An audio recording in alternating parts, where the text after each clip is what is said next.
Boston Blackie, starring Chester Morris. A string of valuable pearls was stolen sometime today from this shop. Huh? I personally took them out of the safe and put them in the showcase this morning. Might be an inside job. How about your employees, Mr. Gordon? Well, just those two women you see behind the counters, that's all. Huh? Mrs. Phillips, the short, gray-haired woman, has been here 20, came with us 18 years ago. And I trust both of them implicit bonded delivery service. And nobody came into the shop today except regular customers, eh? Nobody came in just to look around? Well, not today. And we always pay particular attention to strangers. Do you have any kind of a record of people who did come in? Yes, we have a complete list. You see, when someone comes in to have something repaired, we give him a receipt and keep the duplicate. And when anyone purchases an article, well, naturally, we enter that in our records, too. Good. I'd like to see... Yes, Mr. Gordon. Bring me today's sales records, please. Yes, sir. That list might give me a lead, but with my luck, I doubt it. Here's the list, Mr. Gordon. I'll take that, Mr. Phillips. Yes, sir. Let's see, Mrs. Van Dyke Smythe, George Ellis, Lady Mary Andrews. Let's see now. Hey, this name here. Is this man a customer of yours? Oh, yes, sir, for many years. He was in about noon to get suspicious of him. Mr. Gordon, when a string of pearls is missing from a certain store and a certain party was in that certain store and that certain party's name is Boston Blackie, I'm suspicious.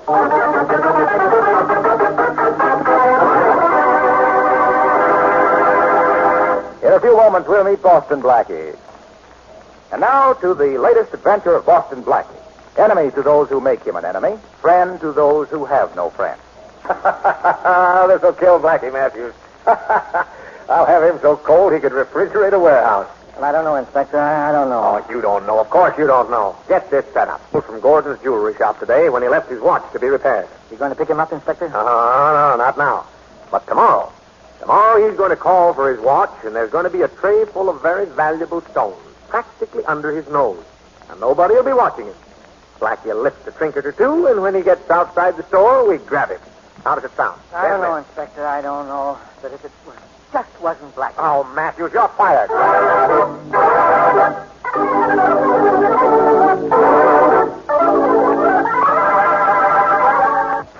Blackie. Hey, Blackie. Faraday been here, Blackie, has he? Well, not that I can remember. I haven't seen the inspector in a week. You know, I think I'm on his hate parade. Oh, you'll be seeing him, Blackie. Yes? The boy just tipped me off that he's after you for lifting a string of pearls from the Gordon jewelry shop this afternoon. Well, isn't that nice? I didn't take them, Shorty. I know, but that ain't going to stop Faraday from trying to pin it on you. Oh, he does that from force of habit. By the way, I left my watch to be fixed at Gordon's this noon. Oh, that's probably what gave Faraday his big idea. Yes, and you say a string of pearls is missing, huh? Well, that's what the man said. Shorty, I saw one of the clerks put a string of pearls in her handbag just before she went to lunch. No kidding, boss? Yes. Yes, it was Mrs. Phillips. Oh, you've seen her, Shorty, a little gray-haired old lady. She's been at Gordon's for years. You think she lifted the pearls? Well, I didn't at the time. Oh, no, it couldn't be. Mrs. Phillips isn't a thief. Well, she's a dear, sweet person. Well, she looks like everybody's mother. Okay, boss, okay. I ain't the one who said she snatched them.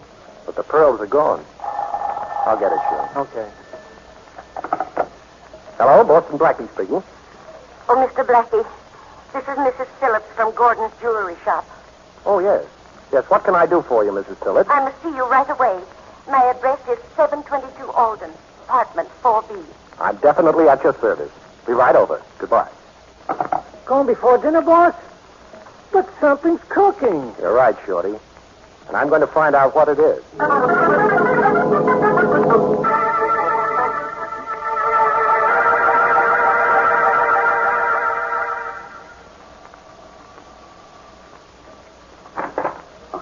Good evening, Mr. Blackie. How do you do, Mrs. Phillips? Won't you come in? Thank you. I'm sorry Mr. Phillips isn't here. Lodge nights, you know. It's been his one night a week with the boys for the last 35 years. Oh, I see. Well, what did you want to see me about, Mrs. Phillips? Mr. Blackie, I understand you're suspected of taking a string of pearls from the Gordon jewelry shop. I heard Inspector Farraday tell Mr. Gordon. That's right.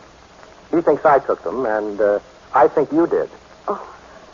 You see, I saw you put those pearls in your handbag.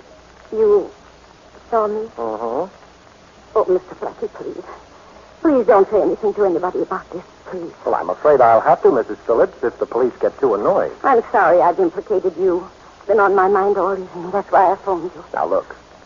Look, suppose you just put those pearls back in the morning, and then there won't be any trouble. Now, how's that? But I can't do that. I haven't got them. Did you sell them? You know they could be traced to you if you did. I didn't sell them. Oh, please. I can't tell you anything about them. I'm in terrible trouble. Well, why not let me help you, Mrs. Phillips? Nobody can help me.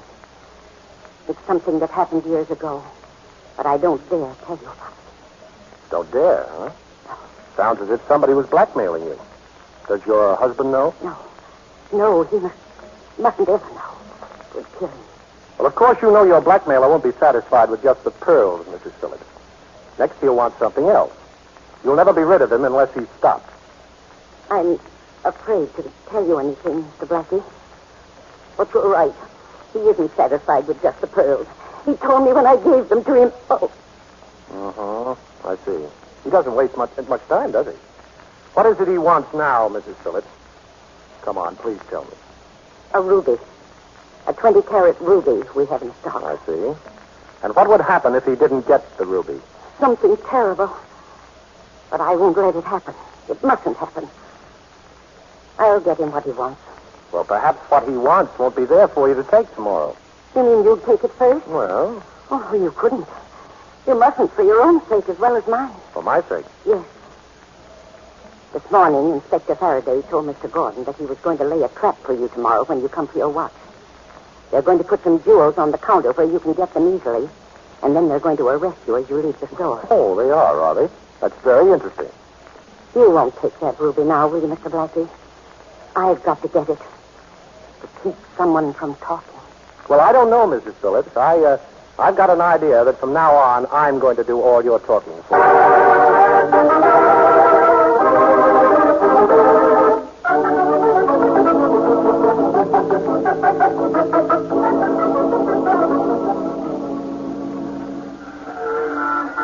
Matthews, all your cops out of sight? Yes, sir. Hey, there's Blackie's car now, just coming along the street. You see it? Yeah, almost opposite the store. He's driving pretty slow. Come on, Matthews. Let's get out of sight. Hey. Blackie, you're crazy. Here we were yesterday minding our own business. No pearls, no rubies, no trouble. Now where are we? Right in front of Gordon's jewelry store. And we're about to stop, Shorty. And we still have no pearls, no rubies, but plenty of trouble. And I'm afraid we're going to have more. You mean you're going across the street to Gordon's and lift that ruby like you said? Certainly. Mrs. Phillips is in trouble, and I'm going to help her. Uh-huh. I'd like to meet whoever's blackmailing that lovely old lady, Shorty. And that ruby is going to be my introduction. Okay. So you meet him, so you take care of him. That old lady still stole the pearls. That's still a crime. I'll get those pearls back. And give her the ruby to put back, too. Then nobody will be hurt. Except our blackmailing friend. Well, what about the trap Faraday set for you? Oh, that? Well, that makes it more interesting, Shorty. You see this cigar? Yeah, sure, I see it. Well, look. The center is hollowed out. Uh-huh. That's why you're here. You brought me along because the center of the cigar has a hole in it? That's right. Now, when I come out of the store, I'll be smoking a cigar, and when Faraday grabs me, I'm going to be so surprised, I'm going to drop it. And you're going to pick it up. Me, boss? Mhm. I'm going to pick up a butt just like the old days? That's right, Shorty. And you're going to take very good care of it. Because in that hole in the cigar, there's going to be a 20-carat ruby. So long. Okay, Blackie. Good luck. Thanks.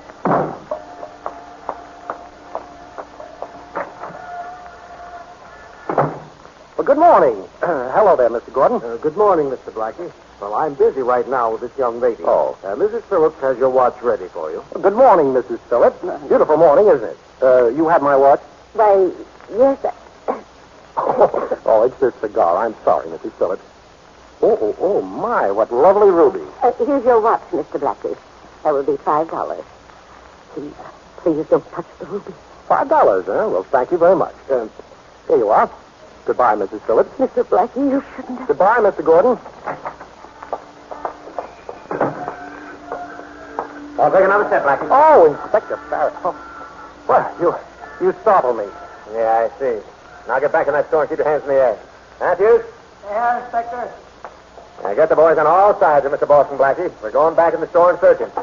Hey, the ruby's missing. No. He took the ruby. Take it easy, Mr. Gordon. Of course he took it. I told you he would, didn't I? Yes, but when will I get it back? Just as soon as we search Blackie. Which we're going to do in the back room right now, Mr. Gordon. Boys are ready, Inspector. Good. Well, it's nice of you, Inspector, to have provided a police escort back into the store. Don't mention it, Blackie. You make bad bargains. What do you mean? You've only had that ruby 30 seconds, and it's going to cost you 30 years. Now, let's get back in the other room and start this search. By the way, Inspector, don't forget to look in my pocket.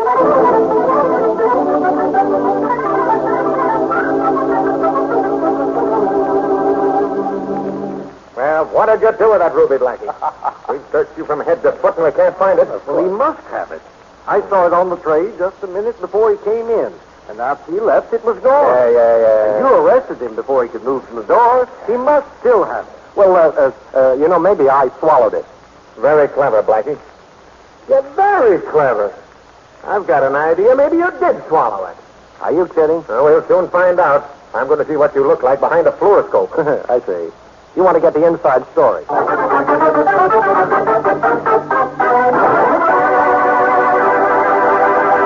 Well, it seems as though Boston Blackie's plan to steal the ruby might have suffered disaster. However, we'll see about that in a moment.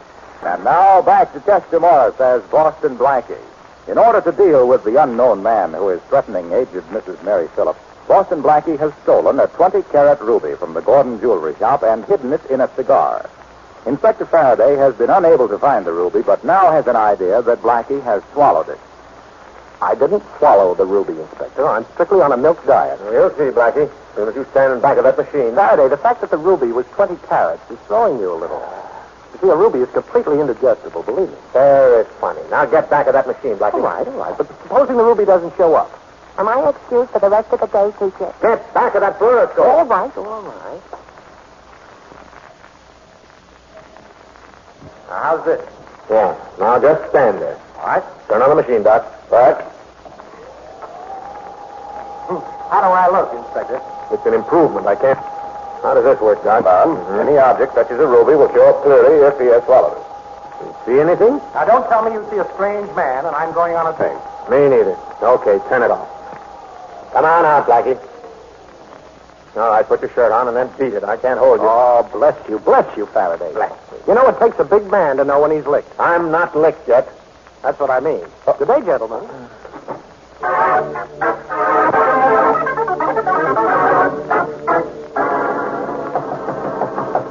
Just a minute.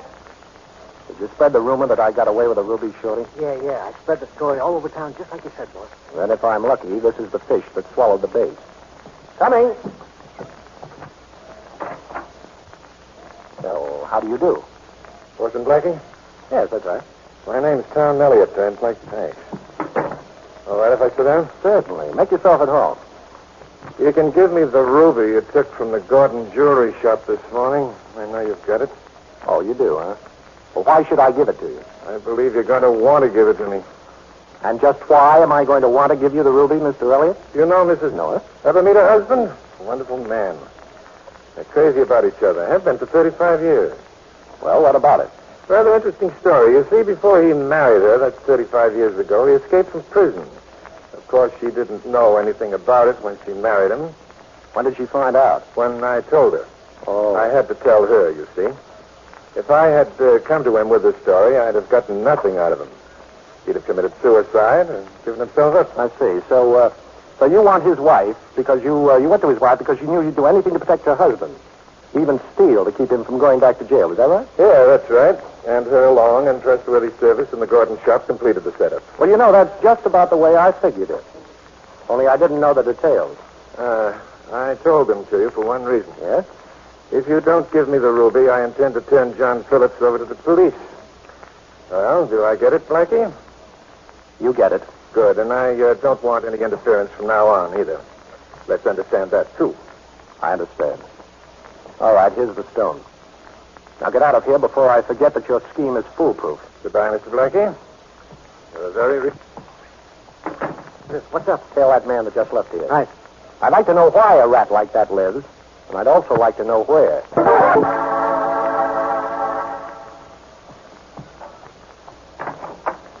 Mr. Blackie. Oh, hello, Mrs. Phillips.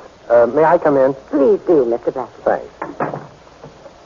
police didn't find the ruby? No, of course not. But your friend, Mr. Elliot, called on me. He told you? Everything. Now, look, Mrs. Phillips. I guess maybe I'm a sentimental sort of a fella, but I believe anybody who's gone straight for 35 years is entitled to a break. Oh, it sounds so wonderful to hear you say that. Why, there's a story in the papers almost every week about some governor pardoning a man who gives himself up after years of going straight. Well, providing he hadn't been convicted of a major crime. Well, you see, John had been gambling and signed it. Oh. I investigated his case. But of course, he doesn't know it. Well, he won't. Now, I think I have a plan that'll work.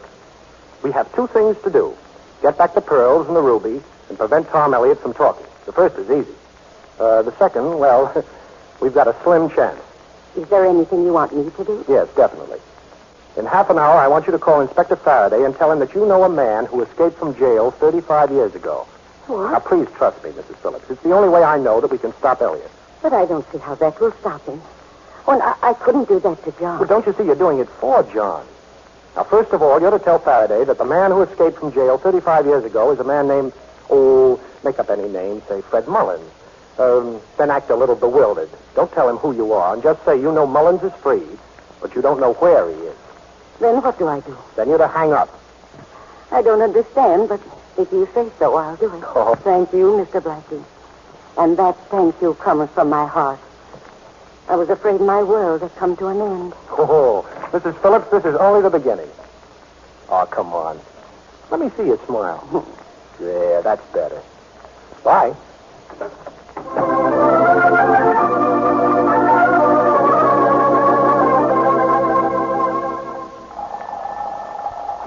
Hello? Shorty? Oh, hello, boss. Say, I got that guy's hideout peg. It's 1761 East 13th. Apartment 6B. Good. Now listen, Shorty. I want you to call Farraday. Yeah? Disguise your Allenby, who happens to be in the city, and who also happens to have escaped from prison 35 years ago. Oh, who's this Allenby, boss? Gee, I thought I knew them all. Oh, I just made it up. Oh. Play dumb, Shorty, and we'll have Mr. Farraday good and confused. Won't be the first time. Yeah. Okay, Blackie, it's as good as done. Thanks. See you later.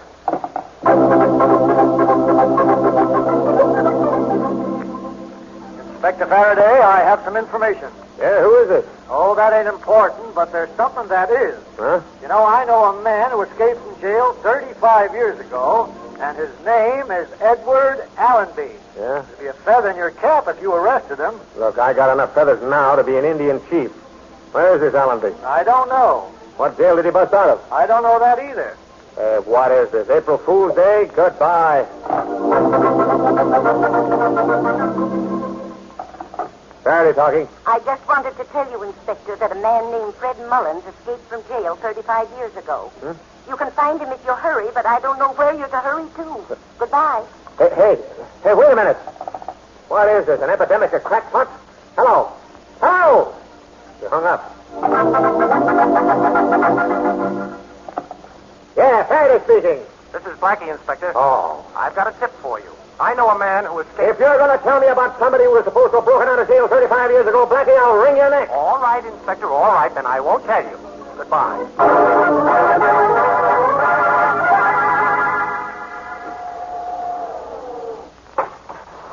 6, boss. Getting out, please. Thank you.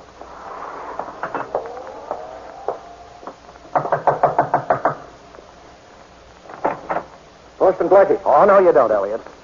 No closing doors in people's faces. It isn't polite. You mind if I come in? What do you want here? Well, I want that ruby I loaned you and the pearls Mrs. Phillips gave you yesterday. Oh, you do, eh? Uh-huh. You see, Mrs. Phillips is going to put them back in the store tomorrow morning where Mr. Gordon can find them. You'll think they were just misplaced. Your memory isn't very good, Blackie. You weren't supposed to interfere anymore, remember? And I was supposed to forget about John Phillips cracking out of jail? Yes, I know. Only that doesn't matter now. Now, let's have those pearls and that ruby, Elliot. Sorry, Blackie, but they're staying with me. And I'd advise you to stand still. Oh, a gun, huh? Pretty unoriginal. But I'd expect that from a small-time crook that blackmails old women. This gun has killed 2 men, Blackie. That's all. With me on the trigger. And you know what they say about all things coming in threes? The expression is all good things. Don't worry, this will be good. I'm going to leave town until I need more money, then I'm coming back and put a little pressure on Mrs. Phillips again. I know a fence out west who'll pay a fortune for those pearls and that ruby. My bag is packed, and I'm on my way. But I'm afraid I've got to kill you first. Well, you know that 38 is liable to make a lot of noise. Yes, but this silencer will make sure nobody hears it. I see. Hey, keep your hand out of your pocket. Oh, I haven't begun, Elliot. I just wanted to get my cigarette case. Okay? Yes, but it'll be the last cigarette you smoke. Well, at least this is one way of breaking the habit. Will you have one? Sure. Hey, that's an expensive case. Yes. I'll take it with me when I go. I have a lovely gold inlay you might like also. Now, don't get too close. Just stand where you are and hold that case out as far as you can. I can reach. Oh, you mean like this? Yes. Thoughtful of you, Blackie. I'll take this. Ow! Sucker. Oh. I don't know when I've enjoyed doing anything so much. Those pretty little fingers of yours are going to hurt tomorrow, Elliot. So you killed 2 men, huh? Well, I can't wait to tell Farraday. Now, come on, hand over that jewelry, Rat. I'm in a hurry. I can't wait till I see the expression on a lovely little old lady's face.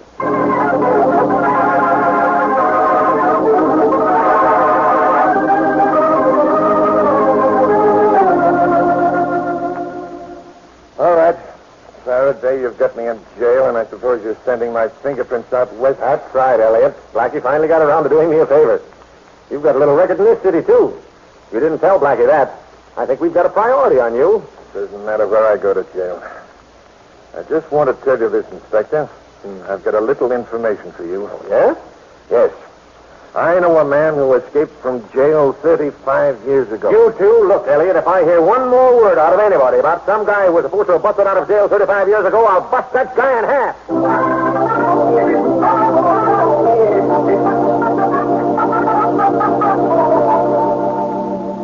I sent for you, Blackie. On account of you've got a right to know. Oh, thanks. I sent this Elliot's fingerprints out west, and he's wanted for 2 murders, just as you said. Uh-huh. And for one right here in this city, too. No. Thanks for the tip, Blackie. How did you manage to catch up with him? Oh, a little old lady told me. Huh? Yes, so I put 2 and 2 together to coin a phrase, and I said to myself, dear old Farraday. He's been so nice to me lately. What better way of showing my appreciation than to make him a present of a murderer? Thanks, Blackie. Oh, not at all, old man. But by the way, now that you've looked inside my heart, certainly my stomach, did you ever recover the pearls and the ruby? Oh, yeah. Didn't you hear what happened? No. Well, Gordon called to tell me that they were right in the shop all the time. No. Yeah, can you beat that? Old Mrs. Phillips, who works there, found them in another drawer. Well. And they lived happily ever after. What'd you say? Oh, nothing. I just said they lived happily ever after.